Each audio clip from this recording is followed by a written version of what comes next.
You really think anyone here believes you, Mark? You're pathetic. She chose me because you're too busy playing the hero to your own ego. The words cut through the chatter and clinking of glasses like a blade. And suddenly the whole of McAllister's steakhouse seemed to hold its breath, forks frozen halfway to mouths, wine paused mid-sip, people pretending not to stare but failing miserably as my younger brother, Ryan, smirked across the table at me, his arm casually draped over the back of the chair where my wife, Emily, sat stiff and silent, her eyes flicking everywhere but at mine.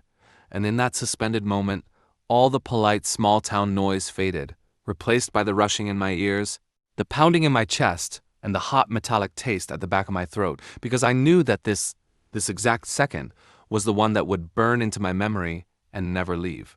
Before we get deeper into this story, make sure you're subscribed, and tell us in the comments where in the world you're listening from. I read everyone.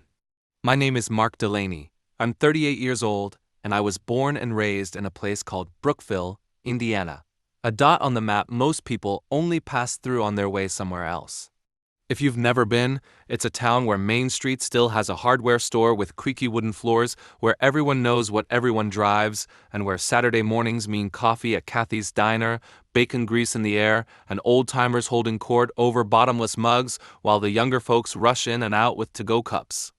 One grew up on County Road 14, about 5 miles from the Ohio line, in a weather-beaten farmhouse my dad swore he'd fix up, but never quite did, and from the time I was 15, I worked any job I could find. Mowing lawns, hauling lumber, cleaning out barns, not because I had to, but because I hated the idea of being stuck in the same rut I saw swallowing up so many people I knew. I was the first Delaney to leave town, to push past the invisible fence of, this is just how things are, and it wasn't easy. Years of brutal hours, sleeping in my truck between shifts, eating canned soup for weeks to save on groceries. All of it slowly added up until I carved out a career in construction management that paid better than I'd ever imagined. I'd built my own company from the ground up, Delaney Custom Homes, and with it came the kind of success that in Brookville gets you noticed. Nice truck, a house on the lake, and the respect of folks who used to write you off. And maybe that's part of why this betrayal hits so deep, because I didn't just make it out. I came back and I gave back, helping my folks with bills when they were behind, hiring locals who needed a shot, even building a cabin up on Evergreen Ridge with my own hands as a surprise for Emily's 30th birthday, a quiet place where we could get away from work and noise and just be us. But before that cabin turned into the stage for the most humiliating moment of my life, there were signs, little things I should have paid more attention to. Ryan had always been restless. The kind of guy who could charm his way into anything and then somehow slip out of the consequences when it went south. He was 3 years younger than me, never held a steady job more than 6 months, always working on something big that never quite materialized. And Emily, well, she was the love of my life, or at least I thought so. We met in Cincinnati at a subcontractor's mixer. She was working admin for a supply company, and from the start she was warm, quick to laugh, the kind of person who lit up a room. But over the past year, she'd gotten distant in small, almost imperceptible ways. A new password on her phone because of spam calls, staying late at the office more often, brushing off weekend plans with vague excuses. At first I chalked it up to stress, maybe even boredom with our routine, so I doubled down on making her feel appreciated, weekend trips, little gifts, even letting Ryan crash at our place when he claimed he was between apartments and just needed a couple of weeks to get back on his feet. That was my first real mistake. Ryan had always had a way of making himself at home wherever he landed, and with Emily being the kind of person who couldn't say no, he stayed longer than planned. A month, then 2, always with some reason he couldn't move out yet.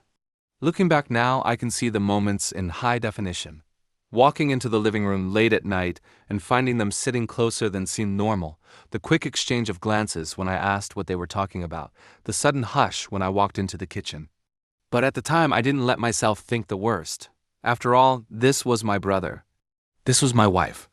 And in a town like Brookville, family loyalty isn't just expected, it's sacred. You defend your own, you forgive their screw-ups, you keep your business in-house.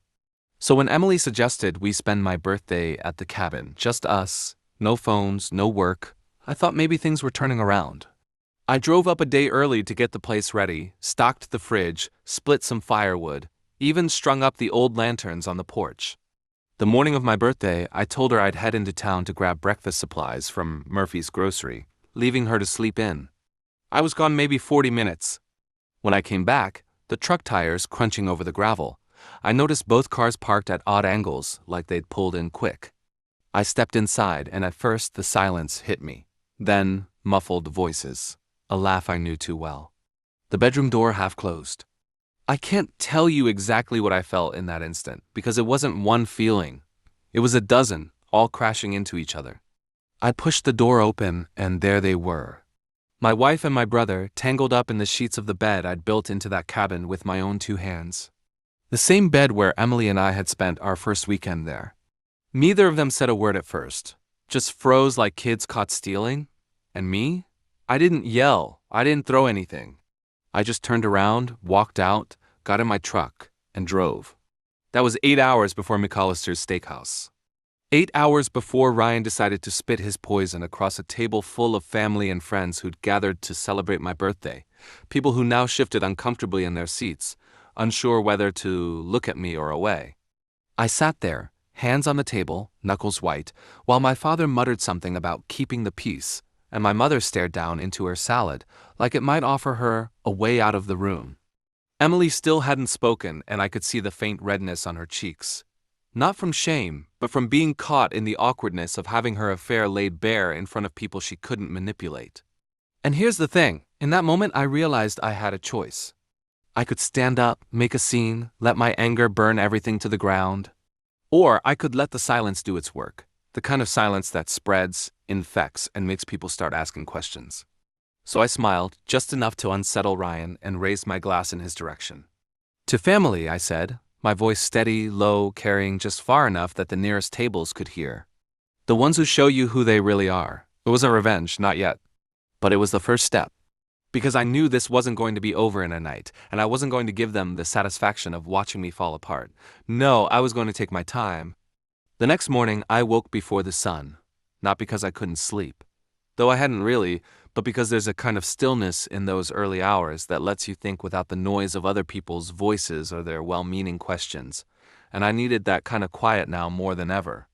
I made coffee in the dark, leaning against the counter in my kitchen, watching the steam curl up from the mug like smoke off a slow fire, and for the first time since I'd walked out of that cabin the day before, I felt the burn of anger settling into something sharper, something I could use because, here's the thing, anger is loud, it's messy, it makes you sloppy, but patience is a blade you can hide until the moment it's needed, and I'd spent my entire adult life learning how to build something from the ground up, which meant I knew just as well how to take something apart piece by piece until it collapsed under its own weight, and that's exactly what I was going to do to Ryan and Emily.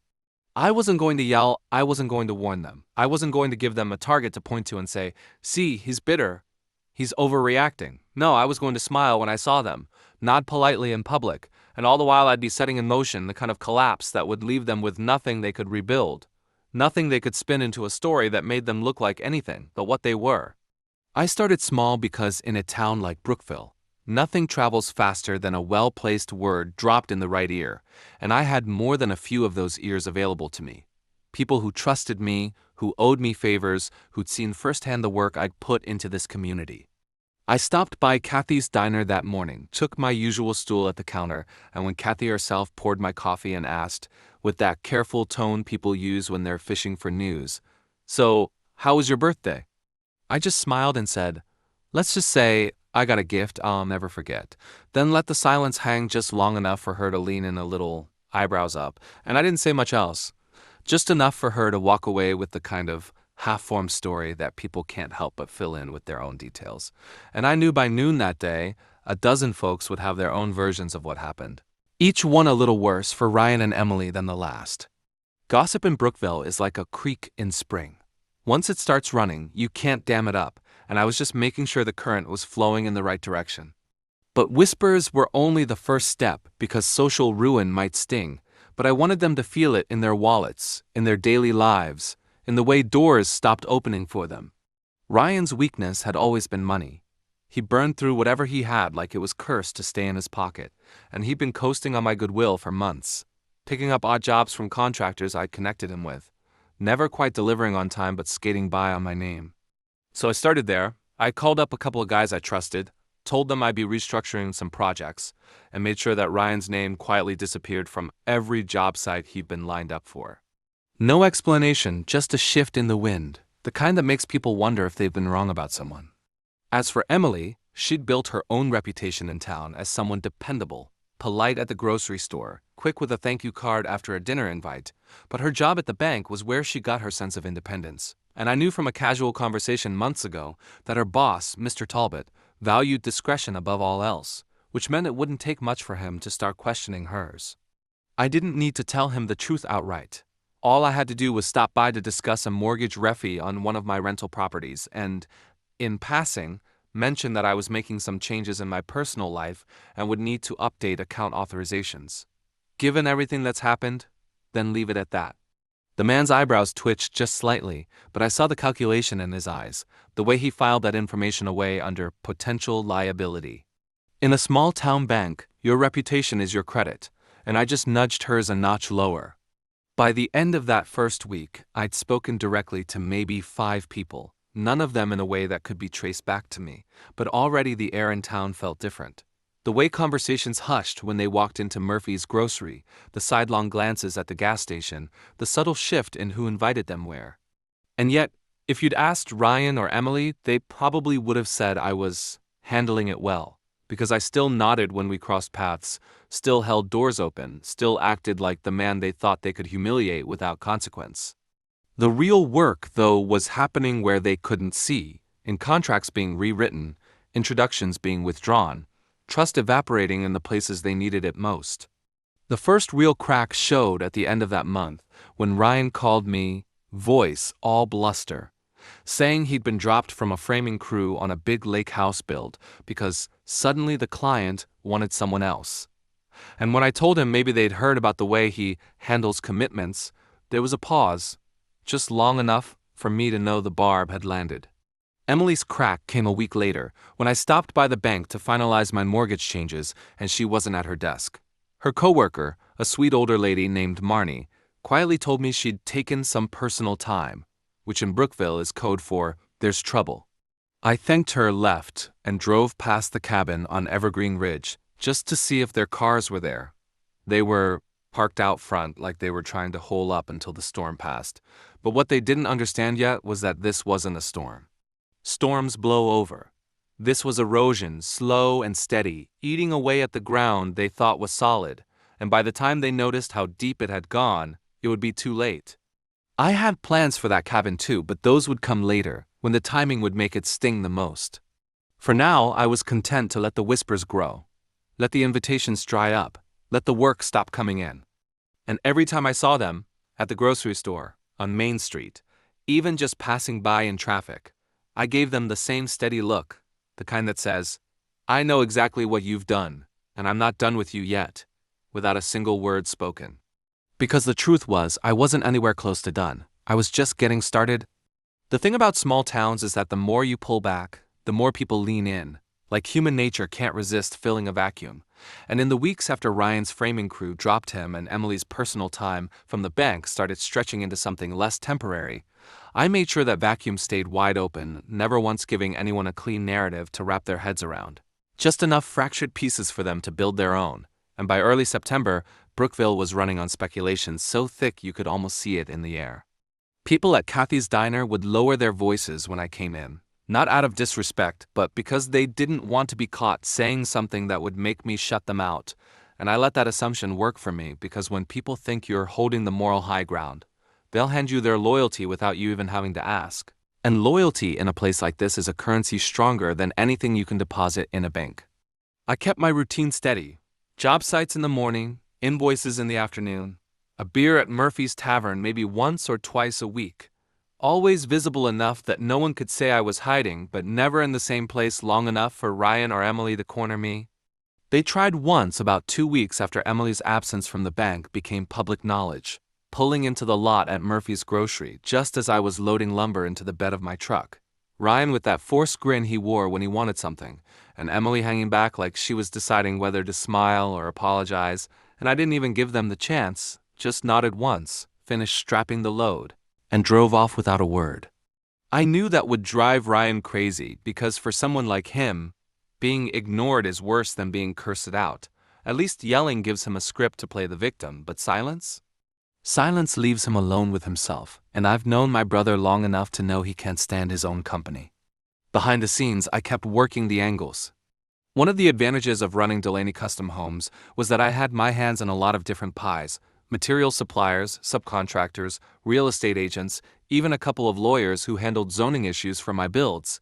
And all it took was a few offhand remarks about Ryan's unreliability or Emily's complicated situation for doors to start closing without me ever having to give a direct order. Nobody wanted to risk being associated with trouble, not when there were plenty of other people in town they could work with. Around that time, I also made a quiet call to a property manager I knew in Cincinnati, a woman named Lacey, who owed me more than one favor, and asked if she'd consider rescinding the lease application Ryan had submitted for a downtown apartment. I didn't have to give her details, just said I couldn't vouch for him anymore, and in our line of work, that's enough. Sure enough, 2 days later, Ryan was back at the cabin full time, which I suspected was starting to feel less like a hideout and more like a cage. I kept tabs without ever stepping inside. A contractor buddy of mine lived down the road and would text me whenever he saw them coming or going, and from the pattern, it was clear they were spending more time avoiding people than facing them. That was good. Isolation makes people sloppy, and I needed them just off balance enough for the next phase. That came in mid-October, when I decided it was time to put the cabin itself into play. See, I'd built that place entirely with my own money, on land I'd bought before Emily and I were married, which meant it was mine outright, and even though she'd decorated parts of it, her name was nowhere near the deed. So I called my lawyer, a sharp guy from Indianapolis who'd handled a few complicated property disputes for me, and asked him to draft a formal notice of eviction, giving them 30 days to vacate on the grounds of unauthorized occupation. I didn't need the sheriff involved yet. Just the letter, delivered in person by a process server who also happened to be the assistant coach for the high school football team, meaning he'd have no trouble making sure half the town knew about it within a week. And sure enough, the letter landed like a grenade. Ryan called me 3 times in a row that night, left a voicemail dripping with faux bravado about how you can't just kick family out like that, which I didn't bother to answer, and the next day, Emily showed up at my office unannounced, her hair pulled back tight, wearing that same blazer she used to wear when she wanted to look in control. But there was something brittle in her eyes when she asked if we could be adults about the cabin. I just looked at her, took a slow sip of my coffee, and said, "We're being adults right now," then went back to reviewing blueprints until she left. The thing is, I wasn't even in a rush to get them out. 30 days was generous, and I knew they'd use that time trying to figure out where to go next, which would keep them distracted from noticing the other threads I was pulling. Around the same time, I met with Mr. Talbot at the bank again. Purely business on the surface, but I made sure to bring up a local fundraiser I was sponsoring for the volunteer fire department, casually mentioning that I hadn't seen Emily around much, and wondering aloud if she'd taken on something more fitting for her current priorities. Talbot didn't bite with words, but the slight downturn of his mouth told me he'd already moved her file from valued employee to potential risk, and in banking, that's the first step toward being quietly pushed out. I also made sure to funnel a couple of small but high-visibility jobs to a contractor Ryan had bad-mouthed in the past, a way to make sure word got back that I was building new alliances while he was burning bridges. By late October, the leaves were coming down in thick piles along Main Street, and the cabin eviction deadline was a week away. Ryan and Emily had made no visible move to pack up, which was fine by me. I had already instructed my lawyer to file the paperwork for a formal repossession if they overstayed, knowing that a court record of being evicted would haunt them for years in both housing and credit checks. In the meantime, I kept my public demeanor exactly the same. Polite nods, steady presence, no outbursts, because nothing unnerves people more than expecting you to break and watching you remain unshaken. The night before the eviction date, my contractor buddy texted me to say there was shouting at the cabin. Not the playful kind, but the sharp, low kind that comes when 2 people start realizing they've run out of moves. I didn't drive over, didn't even think about it. I just went to bed knowing that whatever was said in that cabin that night would make them turn on each other faster than I ever could. The next morning, I got confirmation they were gone. 2 cars packed unevenly, pulling out before dawn, and I drove up later to find the place empty except for a couple of forgotten boxes in the corner of the bedroom. I left them there for now, like a reminder to myself that I was still holding the upper hand. In the weeks that followed, they bounced around. A spare room at a friend's place for a few nights, then some short-term motel stays, each move shrinking their circle a little more. By Thanksgiving, Emily was working part-time at a boutique in a neighboring town, far enough from Brookville to avoid constant stares, but close enough that word would still find her, and Ryan was piecing together day labor jobs that barely covered his gas. I let them think that maybe things were settling into a new normal, because that's when people let their guard down, and part 4 of my plan, the part they'd never see coming, was going to require them believing the worst was behind them. But it wasn't, not by a long shot. By the time December rolled in and the first real snow dusted Brookville's rooftops, the story most people in town carried in their heads about Ryan and Emily had settled into something like fact, not because anyone had the full truth, but because enough pieces had floated around, unchallenged, that the gaps didn't matter anymore, and that was exactly how I wanted it. I didn't need anyone to know every detail. I just needed the general consensus to harden into an unshakable impression. And once that happens in a place like this, it's like wet concrete. It sets fast, and once it's cured, you can't chip it out without leaving scars. In the weeks after they slunk out of the cabin, I kept my distance. Not because I was done, but because the last part of my plan was going to hit them from a direction they'd never expect. Through the one thing they both still thought they had, a way back up. See, no matter how bad things got for Ryan, he always had some hustle in his back pocket, some scheme he swore was about to pay off. And Emily, well, she was good at packaging herself and making her life look put together enough to convince people she was worth betting on. I knew from a couple of quiet conversations that they'd started sniffing around for a fresh start in Cincinnati, Ryan pitching himself as a subcontractor with big project experience, and Emily applying for an admin role at a mid-tier real estate firm. And here's where knowing people outside your zip code pays off, because the Midwest isn't as big as it feels when you've been in one place too long. And when I called a developer friend in Cincinnati, a guy I'd helped out years ago when his build got tangled in zoning hell, and told him to keep an eye out for Ryan's name, he didn't even ask why, just said, "Got it." And that was that. Within a week, Ryan's applications started coming back with polite but final "positions have been filled" notes, and Emily's interviews mysteriously dried up after the first round. I didn't have to say a single word to them about it. I wanted them to think it was just bad luck, because bad luck feels random and unfixable, and when you start to believe the world itself is against you, you stop trying so hard to fight it. Meanwhile, I had one last piece of business with the cabin. Not selling it, but flipping it into something so public and permanent that neither of them could ever step foot near it without swallowing a mouthful of shame. So I drew up plans to turn it into a short-term rental marketed as the Evergreen Ridge Getaway, complete with before and after photos showing the upgrades I'd made since reclaiming it. I didn't spell out from whom, but I knew that word would do the work for me. And I listed it on every platform I could find, pricing it high enough to attract couples from Indianapolis and Cincinnati looking for a weekend escape. Within a month, bookings rolled in, and soon, photos of smiling guests sipping coffee on the porch started showing up on social media, tagged with the cabin's location. Every time Emily or Ryan scrolled through their feeds, and I knew they would, there it'd be the place they thought they could take from me now paying for itself, and then some, filled with people they couldn't stop, couldn't shame, couldn't touch. But the real strike came in January when I got a call from a lawyer in Cincinnati, not mine, but one representing a small business investor who'd been approached by Ryan for a custom home partnership. Apparently, Ryan had tried to use my company's reputation as leverage, dropping my name in meetings like we were still tight, and the investor, being cautious, reached out to me directly. I didn't badmouth Ryan. That's not my style, but I laid out in precise and verifiable terms why Delaney Custom Homes couldn't be associated with him in any capacity, citing missed deadlines, incomplete work, and conflicts of interest. I even emailed over a couple of public court filings from past contractors he'd burned. Nothing more than what anyone could find if they looked hard enough, but presented neatly so this investor didn't have to dig. 2 days later, Ryan's so-called partnership fell apart, and with it, the last shred of credibility he'd been clinging to.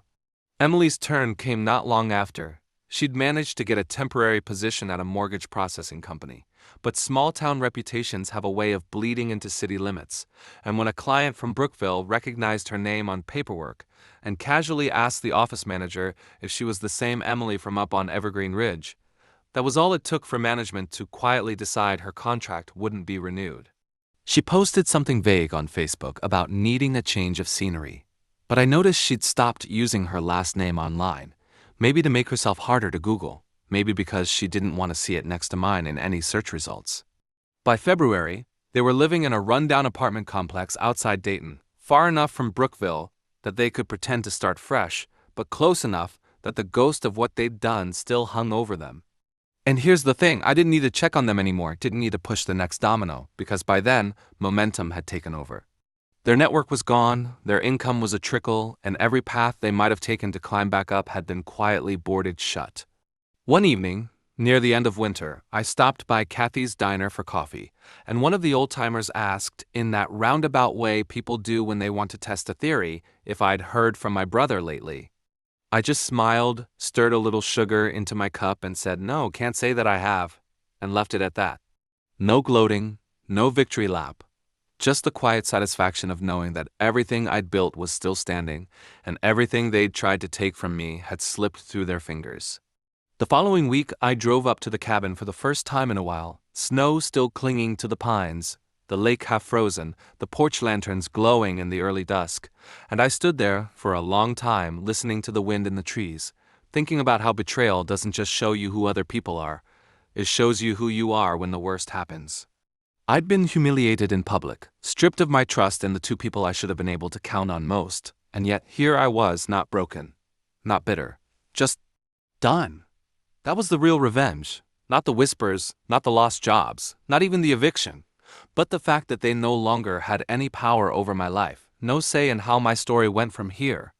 They'd written themselves out of it, and I hadn't had to raise my voice once. If you enjoyed this story, please give a thumbs up to the video and consider subscribing to the channel for more powerful true life stories.